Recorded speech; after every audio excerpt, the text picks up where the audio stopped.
집에서는 마스크를 안 쓰다 보니 가족 중에 한 명이 걸리면 다른 가족에게 전파될 확률이 높습니다. 그런데 어른에 비해 면역력이 약한 아이가 있는 집에서는 혹시나 아이에게 영향을 주지는 않을지 또 그것도 걱정인데 그래서 정부가 아이들의 코로나 감염을 막기 위해서 이달 말부터 소아 백신 접종을 시작한다는데 관련한 내용도 짚어보고 코로나19 상황 진단해 보겠습니다. 예, 대한가정의학회 코로나19 비상대책위원이시죠. 동아대학교병원 한성호 교수 전화 연결돼 있습니다. 교수님 안녕하십니까? 안녕하십니까? 네, 안녕하십니까? 예, 신규 확진자 늘어나는 속도가 어마어마합니다. 부산의 코로나19 상황 좀 진단해 주실까요? 전국적으로는 오늘 50만 명이 근접한 확진자가 예상되는 가운데 부산도 지금 코로나19 상황이 더욱더 심해지고 있습니다. 오후 2시까지 3만 1,000명대니까 기존보다 훨씬 많을 거고 아마도 4만 명에 가까운 숫자가 확진 발표되지 않을까라는 예상을 하고 있습니다. 예. 이 원인은 이제 14일부터 이제 동네 병의원의 전문가용 신속항원 검사의 양성을 판정된 걸 좀 더 양성으로 집계하는 그런 과정에서 주로 이렇게 늘어난 숫자가 보이는 거라고 생각이 되지만 이 숫자가 거의 대부분 전문가용 항원 검사에서 양성인 사람들이 PCR 검사에서도 거의 95% 이상 양성인 걸로 미추어 봤을 때는 대부분 양성으로 생각해도 된다고 생각하고 앞으로 이 정도의 확산세는 당분간은 더 지속될 것이라고 예측이 되고 있습니다. 중환자 병상 가동률은 78.8%로 거의 지금 한계치에 도달하고 있고요. 예. 일반 병상 가동률도 68.9%. 그래서 지금 또 우려가 되는 부분은 60세 이상의 그 비율이 부산 지역에 2월 셋째 주는 16%에서 넷째 주 19%, 3월 첫째 주 22.7%, 지난주에는 23.4%로 연세 드신 어르신들의 확진의 그 비율이 증가되고 있는 부분이 굉장히 네네. 우려스러운 환경이라고 생각됩니다. 예. 네네. 연관되는 이야기인데 그렇게 이제 확진자가 급증하면서 어제 일일 사망자가 역대 최다인 42명을 기록했더라고요. 대부분 기저질환자라는데 맞습니까? 그렇습니다. 전국적으로도 294명으로 역대 최대 사망자를 기록하였습니다. 부산도 역대 최대인 42명, 이 안타까운 그 결과를 말씀드릴 수밖에 없는데요. 대부분 그 60대 이상의 어르신들에서 사망이 발생을 했습니다. 네네. 이 중에서 41명은 기저질환이 있는 것으로 확인이 됐고 접종 완료자는 23명으로 분석이 됐는데요.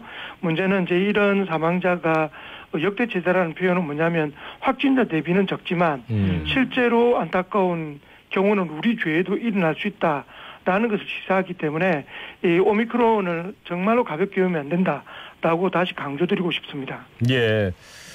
그런데 이제 인구 10만 명당 사망자 수 대비 이게 치명률 이게 계절 독감 수준까지 떨어졌다 이런 뉴스가 계속 나오고 있습니다. 소개해 주실까요?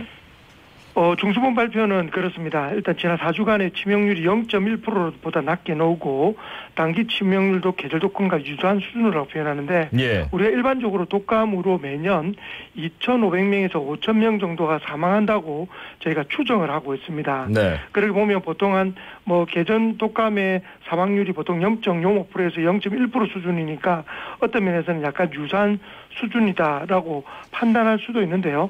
이제 이런 부분은 좀 여러 가지 고려할 부분들이 많습니다. 물론 통계적으로는 우리나라의 누적 치명률은 미국이나 프랑스 등 다른 나라에 비해서는 월등히 낮습니다.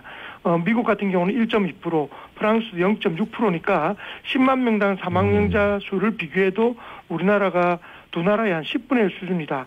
그 이유는 의료 시스템에 다 차이도 있고요. 우리나라는 워낙이 쉽게 병원에 접근을 할 수가 있고 치료를 받을 수 있는 이 의료 환경이 만들어져 있습니다. 예. 또 그런 의료 접근성의 원활함 때문에 지금까지도 이런 치명률을 예방할 수가 있었는데요. 문제는 앞서 말씀드린 것처럼 중환자 병상 가동률이나 이제 일반 병상 가동률이 이제 80%대를 육박하고 그 이상이 되고 나면 사실은 중환자나 이런 분들의 또 안타깝게도 치료를 제대로 받지 못하는 미국과 프랑스의 예가 우리나라의 예가 될 수 있다는 점. 네. 그래서 치명률이 올라갈 수 있다는 점에서 지금의 어떤 그런 발표를 액면 그대로 받아들이기에는 조금 이런 감이 있다라고 생각을 합니다. 네네.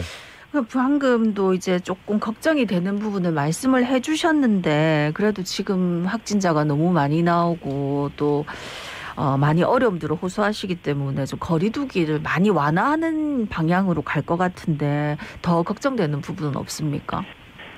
이게 거리두기를 완화하는 지금 이후의 어떤 이유는 사실은 통제가 어렵다라는 측면에 이제 도달한 것 같습니다. 뭐 워낙 이제 가족 간의 감염이 증가돼 있고 그리고 어떤 사회적 거리두기 단계가 사실은 거의 의미가 없을 정도의 지금 수준까지 완화가 되었기 때문에 이런 부분에서 더 이상 통제하기 어렵기 때문에 아마 조만간도 시간을 더 늘리거나 또는 인원수를 늘리는 형태로 아마 완화하는 기준으로 발표할 것입니다. 그렇지만 이제 전문가 집단에서 우려하는 부분은 뭐냐면 이게 점진적 완화를 지금까지 해온 것처럼 이렇게 계속 점진적 완화를 하지 않고 이게 뭐 전면적 완화의 수준까지 국민들이 느끼게 된다면 지금의 50만 명 수준을 훨씬 뛰어넘는 그 확진자가 발생할 것이고 그렇게 되면 의료 시스템에 굉장히 부하가 걸릴 것이다. 그래서 결론적으로는 의료 시스템이 감당할 정도의 수준에 지금보다 더 많은 수준의 확진자가 생기면 정말로 안타까운 경우가 생길 수가 있기 때문에 가급적 그러지 않기를 주장하는 것이 지금 의료계 현실이고 지금 중환자를 담당하는 이제 그 대학병원이나 중증도로 보는 병원 입장에서는 의료진들의 피로감이나 특히 의료진들의 감염이 너무나 많기 때문에 그런 부분에서 굉장히 어려움을 호소하고 있는 상황인 것을 좀 직시해야 될 것 같습니다. 앞서 이제 저희가 오늘의 뉴스에서 국제신문 김민지 기자가 이럴 바에는 그냥 같이 걸리고 끝내는 게 낫겠다라고 생각하겠지만 그렇게 한꺼번에 걸려가지고 갑자기 많은 사람들이 생기면 의료계에서 대처할 수 있는 능력도 떨어지기 때문에 혹시라도 중증으로 간다면 그게 본인에게 해가 될 수도 있다. 맞습니다. 그렇기 때문에 지금은 가급적이면은 안 걸리는 게 가장 좋은 방법이다라는 말씀으로 듣겠습니다. 지금 걸리면 제대로 된 치료받는데 굉장히 어려움이 있을 수 있다는 뜻으로 이해하시면 예. 지난 월요일부터죠. 앞서 말씀하셨듯이 동네 병의원에서 전문가용 신속 항원 검사를 통해서 확진 판정을 받을 수 있게 됐습니다. 잘 진행되고 있다고 보십니까? 첫날은 PCR 검사하러 또 가신 분들도 많아가지고 선별진료소도 굉장히 줄이 길었다. 그런데 그 이후부터는 선별진료소가 좀 한산해졌다. 또 이런 소리도 들리고요. 어떻습니까? 지금 일단 신속항원 검사를 하는 그 동네 병의원이 굉장히 어려움을 겪고 있습니다. 그렇겠죠. 이유가 뭐냐면 너무 많은 숫자가 발생하고 가족 중에 한 명 정도는 다 감염이 됐다라고 볼 정도로 많은 숫자가 지금 확진이 되고 있기 때문에 그러면 이제 몸이 조금만 안 좋아도 동네 병의원에 쉽게 갈 수 있으니까 또 검사를 하러 가지 않습니까? 그런데 문제는 여기에 또 폭발적으로 갑자기 또 검사자가 증가하고 있기 때문에 최소 1시간 이상의 어떤 그 대기 시간이 걸리고요. 또 하나는 우려가 되는 부분이 이런 동네 병의원이 코로나 검사만 하는 것이 아니라 기존 환자들도 진료를 보는데 기존 환자들이 코로나19 감염이 의심되는 분들하고 같이 뒤섞이면서 물론 동선을 따리하고 이렇게 하려고는 최선 다하지만 그게 아시다시피 불가능한 여러 가지 환경들이지 않습니까? 그렇죠. 그래서 이제 치료를 받는 환자들이 어떻게 보면 같은 실내 공간에서 머물 수밖에 없기 때문에 그런 부분에서 또 감염을 조장할 수 있는 부분도 우려가 되는 것도 사실입니다. 근데 다행스러운 건 보건소는 조금 PCR 검사 위주로 조금 전환이 되고 신속항원 검사는 건수가 줄고 있기 때문에 기존의 부담은 줄고 있지만 전반적으로 확진의 어떤 확산세가 크기 때문에 앞으로 이러한 혼선은 계속 좀 유지될 것 같은 느낌이 듭니다. 네네. 지금 집집마다 보니까 학교 다니는 아이들이 있으면은 학교에서 걸려와가지고 집 식구들 다 걸리는 경우 참 많더라고요. 그렇죠. 아무래도 이제 아이들이 백신 접종을 못했기 때문에 좀 그런 가능성도 높은 것 같은데 그래서 이제 5살에서 11살 소아에 대한 백신 접종이 이달 말부터 시행될 예정이라 하더라고요. 자세한 내용 어떻게 됩니까? 이제 미국처럼 이제 만 5세에서 11세 대상의 코로나19 예방 백신이 오는 31일부터 시작합니다. 그리고 12세부터 17세 대상 3차 접종은 14일부터 바로 맞을 수 있는 걸 발표가 됐고요. 그런데 이 5세 11세의 300만 명 중에 모든 일반 소아가 맞으라는 공고는 아닙니다. 적극 공고를 하는 고위험군이 주로 해당이 되고요.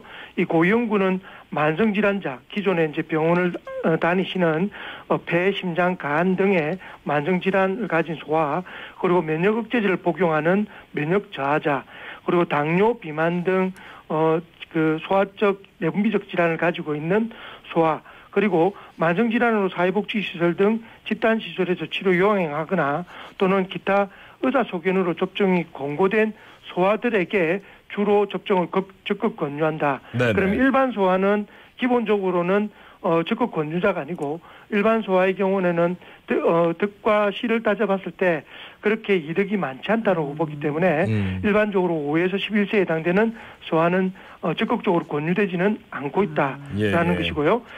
해당 예약은 사전예약 홈페이지를 통해서 예약을 하고 있고 그리고 지정 위탁기관에 접종을 받을 수 있습니다. 그런데 기존에 이제 카카오톡 같은 SNS를 통한 당일 접종은 시행하지 않고요.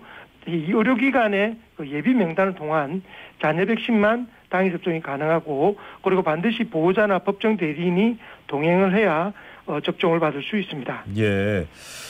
이제 교내 감염 관련해서 그러니까 청소년 방역 패스 문제가 논란이 되면서 뭐 접종을 하느냐 마느냐 그 12세 이상 청소년들 있지 않습니까? 그런데 일단 감염이 된 상태에서 그런 얘기 이게 어디까지나 제 주위에서 있었던 일인데 접종을 하지 않고 코로나가 확진이 되면 확실히 열도 많이 나고 많이 힘들어한다가 근데 접종을 한 사람들은 친구들은 조금 경증으로 좀 지나간다.